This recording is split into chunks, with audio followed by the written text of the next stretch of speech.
It is Ashley Fissenden from Notjustboxing. I'm here with Rob Safar. Rob, just see you do 10 4-minute rounds, 30 seconds rest, 3 different opponents. You look good in there. Yeah, you see how I'm looking in there? I feel like I look good. I mean, this is my this is my 3rd week coming back. 2nd or 3rd week coming back from my injury. I tore my bicep in my last fight. And when did you tear your bicep? What round was it? Oof, I don't remember, but it was like in the middle of the fight, like either I think the 2nd round or something. What was it? Did you overextend with a rear hand? It was a left hook. Left hook. A left hook, and I felt it tore, and I tore my last bicep in another fight too. So, yeah, I felt the same feeling like that time, and yeah, obviously I knew it was something messed up with it. So yeah. Yeah, well, fair play. Obviously, you got the knockout as well with a torn bicep. Well, yeah, man. But so, what actually was the? How long were you out for? What was the actual injury they diagnosed? You said what? What was the actual injury? Was it the tendon? It was a torn bicep tendon. Yeah. Torn bicep tendon. Yeah. I didn't get the Popeye like I did. Usually you get a Popeye, like the tendon usually, or the bicep usually fly up to by the shoulder. Looks like a little Popeye, but I didn't get it this time because I still had some fibers in there, you know. Mm-hmm. So yeah. So this is only your 3rd week in camp, mate. You got a while till your fight. Was it November 10th? Yeah, but I've been staying in the gym, bro, and I've been sparring in my head every day, bro. You know. Do you visualize that? Yeah, of course, man. Every day, yo. I'm always in the gym, bro. I'm what they call a gym rat. I'm staying in the gym all the time, bro. That's what I do. What I loved before sparring, you and your coach just had a few rounds. You just moved around. He was giving you pointers. You were staying relaxed whilst he was showing you the distance. There was a lot of nice things that you did right before the spar. Yeah. So as soon as you went in, you were already comfortable. Yeah, we usually work on certain stuff each and every sparring, you know. We don't really like to just be in war, you know. We're trying to save that for the fight, obviously, you know. So yeah. So what do you know about your opponent? I haven't got my opponent yet for November, but. I'm gonna get a decent opponent, obviously. Have they got any name? Well, you're ranked by most top 10 anyway. So yeah, I'm top 4 in WBO, I believe. I'm number 4 in WBO. Yeah. I'm like 9 in Ring Magazine, IBF, and then I haven't got ranked yet in WBC. I just signed some papers to get ranked, and yeah, that's about it. But I'm looking to get a decent opponent. Not trying to fight like a top 10 fighter at this fight because I'm coming back from my injury. I do want to have one fight where I have a full-on camp where I'm like fully healed up and fully good, you know, because yeah, and so I just can, you know, feel good for my next fight and then step it up the fight after, you know. So I think after this fight in November, maybe January, February, fight a top 10, top 5 contender. For either interim or because Zerda is injured, obviously. Yeah. Or title eliminator, you know. Yeah. Because I'm coming for all of those titles, obviously. That's what I'm doing this for. So you've sparred some big names over the years. You've been in with everyone: heavyweights, cruiserweights, middleweights. Yeah. Who would you say? Middleweight, super middleweight, light heavyweight. Yeah, everybody. Cruiserweight. Yeah, everybody, yo, everybody. That's how it is over here in Vegas, yo. We all spar everybody, you know. Who would you say is the best work? The best work, I would say. I actually like working with. I like to work with smaller guys. I feel like bigger guys are easier for me. Cruiserweight and heavyweights are easier than smaller guys. Well, is that just because they're slower? Yeah, I think it's the speed, and also you wear 18-ounce gloves when I spar, so you know you can't really crack them the way you can in a fight. So obviously, super middleweight, they're really quick and fast, you know, and a lot of them got accuracy. So I would say the best fighter that I actually spar would be smaller guys. Some Uzbekistan guys, Kazakhstan guys, Darius Fulgham from Houston, Caleb Plant, Kevin Newman. You know, I feel like they are good because they are quick, you know. And obviously sparring, bro, you know. But I feel like in sparring, those are the best guys that I work with. I mean, those are the guys that give me competition. Bigger guys don't really give me that form of competition. So a lot of people don't really know your background in terms of you grew up in Sweden. Yeah. Sounds like as well. You're in a bit of maybe a rough neighborhood, sort of from the streets? Oh, yeah. Definitely, yeah. I've been in the streets since I was a kid. I feel like it started escalating when my dad went to jail when I was 11. That's when basically the streets became my father figure. And I was in the street until I moved out here, basically. I moved out here when I was 25. Yeah, I was gone for 3 years, from 16 to 19. And then when I got back home, I started with martial art for like six months to a year. I started with MMA, mixed martial art. I started training with Alexander Gustafsson, Ilir Latifi, like big names back home that been in the UFC, right? I started training with them when they were on the rise, you know. So they hadn't even signed with UFC then. You had that at the beginning. That was when I was 19. and then I tore my knee. It was a meniscus or something, I don't know what it's called. And I started with boxing. Had my first fight after 3 weeks, and I won on TKO, and I've just been kept on going since. So how long were you actually only boxing training for before your first fight? 3 weeks. So you only boxed for 3 weeks, 4. jumped straight in? Yeah, because I lied to the guy that I came down and started training with. I told him I've been boxing for a long time. How did the fight go? I won TKO. I broke the guy's nose in the first round. Yeah. Sick. So not many people start, well actually, I'll take that back. There's a lot of greats that have started boxing late. Obviously you started at 19 boxing. Yeah. And you're already ranked top 5. Yeah. Already, well, I'm guessing right now you're probably eyeing up Zerdo? Is that probably we see it's either Zerdo, Yai, or whoever wins the WBC title. What's your thoughts on Jai? Do you think he's the best in the division right now? He's a good fighter, but I think him and Zerdo are even. I just think he haven't been exposed yet. I don't feel Yahya got exposed yet. Who do you think wins that fight if they fight each other? Zerdo and him? I think that's a 50-50 fight. I feel like everybody thinks that Yahya's gonna knock him out or whatever. No, I think it's gonna be a very tough fight for Yahya. Zerdo's tough. Style-wise, you know? Because boxing is like styles make fight, you know? Well, you're a good switch hitter as well. Yeah. I see even in there, I didn't even notice you switch a few times till you started popping the jab out. Yeah. Yeah, I can switch. I can do everything, bro. I can be on range. I can be on the inside. I can everything, bro. Everything. I can do everything. And I tell you what, your mid rounds, I won't say who it was against, but mate, look very, very sharp. You're in control the whole time. Yeah, I don't like to do that, to be honest, but I felt like he was like tensed up because the camera was here and the people were here, you know. So yeah, I just felt like I gotta step a little bit on the gas to show you, hey, like calm down, bro. He looked tricky at first as well. No, he was lean, like very tricky. Yeah, he is.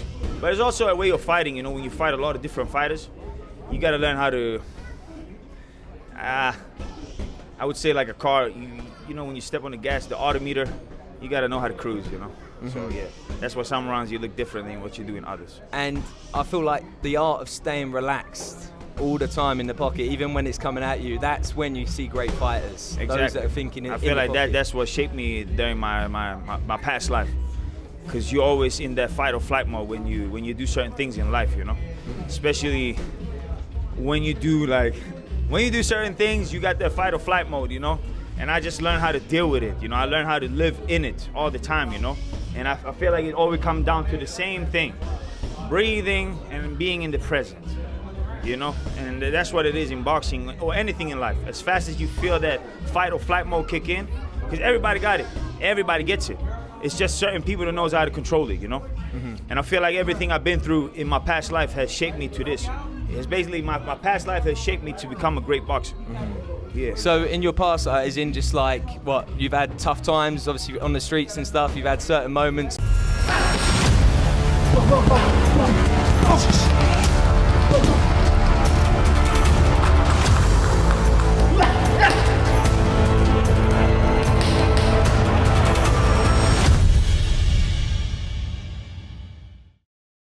Where let's say this: if you decide to do something that that you're risking jail time for a very long time, you know, you definitely in fight or flight mode. And when you do certain things in that moment, you got that fight or flight mode. You just learn how to breathe and relax and live in it, you know. Would you say boxing's pretty much saved you from all of that? 100%, 1,000%, 1,000% boxing has saved me. Look at me, bro. I'm here. I have like my childhood friend. I have a lot of people that are dead today. A lot of people died in gun violence. A lot of people overdosed. A lot of people in the psychiatric. You know, they got like mental illness. Yeah, I mean, I'm basically the only one that's here, and you know, who are gonna help my people back home. You know, because that's what I do this for. It's for my family and my people back home, you know. And also trying to put Sweden on the map. I know we got Badu Jack. Yeah. You got a good relationship with him too, right? You met him when you were quite young for the first time. I don't really care about putting Sweden on the map. I want to put my last name on the map. Well, I'm gonna put my last name on the map and my people, you know. That's what means something to me. My family, my people. Yeah, of course. I got people over here too. Over on the East Coast, Baltimore, of course. You know, my trainer Ibn Kaysen. He's from Baltimore, so obviously I got a lot of support from there as well. And yeah, so that's what I'm doing this for. Yeah. How do you find living in Vegas? amazing, man. I love it. You know, everybody thinks it's like a fast pace out here because of the gambling, you know, the fucking strip clubs, the alcohol. I don't drink, I don't do drugs, I don't do none of that. And I'm staying in my own lane, bro. And I feel like outside the strip is a calm pace. You know, I'm just focusing on me, my friends, my family, and that's it, you know? If you can avoid the distractions, I feel like Vegas has everything for a fighter. Obviously, the amount of talent that's out here, the hard runs in the heat, you know, the amount of coaches as well. Like, you can travel to so many gyms, and it's just world-class sparring everywhere. Of course. The problem is I've been here now for 7 years, right?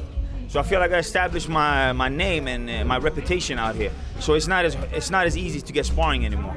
Because when I started coming out here, I remember my coach used to tell all these fighters, he said, I give you guys 6 months to a year, and then you're gonna start sparring Rob. I couldn't believe it, because when I sparred him, I used to get my ass whooped, right? But look, take care of him. Like after a year and a half, people stop sparring me. People they rarely spar with me today, you know? I might have 1 session, 2 sessions, and then they don't come back. And I gotta pay them. What advice would you have given your younger self? Obviously, when you first come out here and everything was brand new. Now you've got all this experience. When I came out here when I was 75, yeah, everything will be all right. Either though, I know it won't feel like it. I know you don't see the light at the end of the tunnel, but it will be all right, man. It will be all right, bro. It's such a rocky journey. So many people see fighters at the top of their game and they think they got everything. They don't know the struggles, mainly outside of the ring. Bro, that's the biggest struggle. That's the biggest struggle. People think they're like training and boxing and sparring and fighting is the hard part. Now that's the easy part. That's the joy for me, you know. The hard part is everything outside of boxing. Like, I could write a book, I could tell you a whole story right now, but I came out here with a suitcase. I wasn't supposed to stay here. I couldn't get my visa. I got married, I got divorced, I got married again. I couldn't leave the country, I wasn't back. I couldn't travel back home to my family, back home in Sweden for the last 5 years. I didn't see my mom for 5 years. So yeah, I sacrificed a lot, man. But I got a story, bro. I got a big story, man. That's incredible. Yeah, the amount fighters sacrifice. That's what I admire. That's my favorite part of the job, seeing these guys. You know, the discipline, day in, day out. Yeah, man. So maybe one day people really gonna know. People will really know who I am one day. You know, maybe they won't know the core of me, but they will know what shaped me and what transferred me to become who I am. You know. Who do you think is going to be the dance partner that gives you the fame, gives you the name, gives you that one big fight as a headline? I think the first name would be, I hope, Chris Smith from UK. Yeah. You know, I really hope Chris Smith could be one. Maybe over here in North America, Canada, what's his name? Ryan Radzicki. That would be like the first step. And then Zerdo, Yai. Who else is coming back? There's a lot of fighters coming back up. There's a fight in Nigeria happening. Rocky Fielding's come back after a few years out. He's fighting Brandon Glanton. Yeah, we got a couple of names. Like, I really just want to fight everybody, bro. So I feel like, I don't know particularly who. Probably Yai or Zerdo right now. Yeah. I would say right now. You know, and then there's a bunch of people coming up, bro. You know, once I got all those belts, you know, who knows? Maybe Benavidez coming up, maybe Bivol coming up, you know. There's a lot of fights coming up, bro. Yeah. I don't think everybody gonna stay in light heavyweight. I think a lot of fighters gonna come up. Do you study a lot of boxing?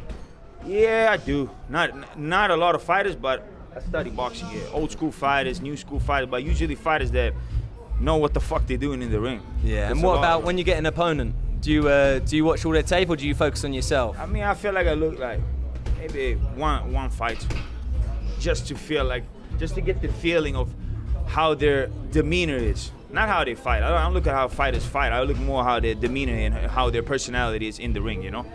Because I feel like everybody fight different depending on who they're fighting, you know? Yeah, so, definitely. Yeah, and you've got a great relationship with your coach. How long have you been with him for now? Is it 7 years? That's like the older brother I never had, you know? The real role model in my life that I never really had. I probably wouldn't have boxed if I had him in my life when I was young. So yeah.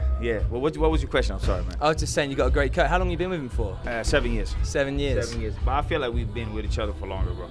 I feel like I've known him since I was a kid. And what's the best advice he's ever given you? Has there ever been anything that's stuck? The best advice in life and boxing: stay behind the jab. I heard that quite a lot, actually. Yeah, stay behind the jab. Everything else comes after that. And then in terms of, I just want to talk about the division again, just because I know obviously you're not going to just start calling out names. You've got a fight already scheduled, but next year it's going to be a very big year. You could definitely get a world title shot if things fall into place. Who would it be? What one person would it? Okay, first off, November 8th, I'm going to finish off my year with a viral knockout. A viral knockout. I'm going to put my name on the list. I'm going to put my name out there. Everybody going to know who Rob Safar is after that fight. After that, next year, I want to fight anybody for interim or a title eliminator who's up there. I heard Alexander Gvozdyk would want to fight me, maybe fight him. Maybe Chris Billam-Smith, Ryan Radzicki, anybody, bro, anybody. Do you think your win over Kovalev is overshadowed because a lot of people saying he's too old and everything? Because even at his age, he's still world class. Everybody always going to have something to say. It don't matter what you do. If you do something good, somebody got something to say. If you do something bad, everybody got something to say, bro. I don't give a F about people. I just care about what my trainer and my family and my people tells me that I'm doing wrong and right. Everything else don't matter, bro. You know, because I don't live for anybody else. I just live for them, you know, and for myself, obviously. Have you got a message for your fans? Yeah. Follow my journey. Keep following my journey. You guys will see more of me and my personality, and I know you guys will love me. And you know, keep your eyes open for November 8th. It's a big show coming up. Virgil Ortiz versus Erickson Lupin. And next year you're gonna see a new world champion. And hopefully 2027 we can undispute those titles. And I'm the one who's gonna finish off having all of them. And I've got to ask lastly, I'm here for Canelo Crawford Fight Week. Who you got? Damn, yo. You know, I feel like before the fight, when the fight announced, I was leaning more towards Crawford. Now, I'm like 55-45 Canelo. Look, I'm gonna tell you this. If Canelo wins, he's gonna win a knockout. If it goes to decision, I feel like Crawford gonna box the piss out of him. Because we already seen the recipe of beating Canelo. Look at Floyd, you know? And everybody's saying Floyd if Crawford ain't on Floyd level. Yeah, maybe not, but he's damn near his level though. So, you know, and I feel like Floyd destroyed Canelo. So we see. And I've actually got one more for you. Who's your top 3 cruiserweights right now? Cruiserweight right now? Yeah. Number 3, Yai. Number 2, Zerdo. Number 1, Rob Safar. Brilliant. Thank you, Rob. I appreciate your time. Thank you, man.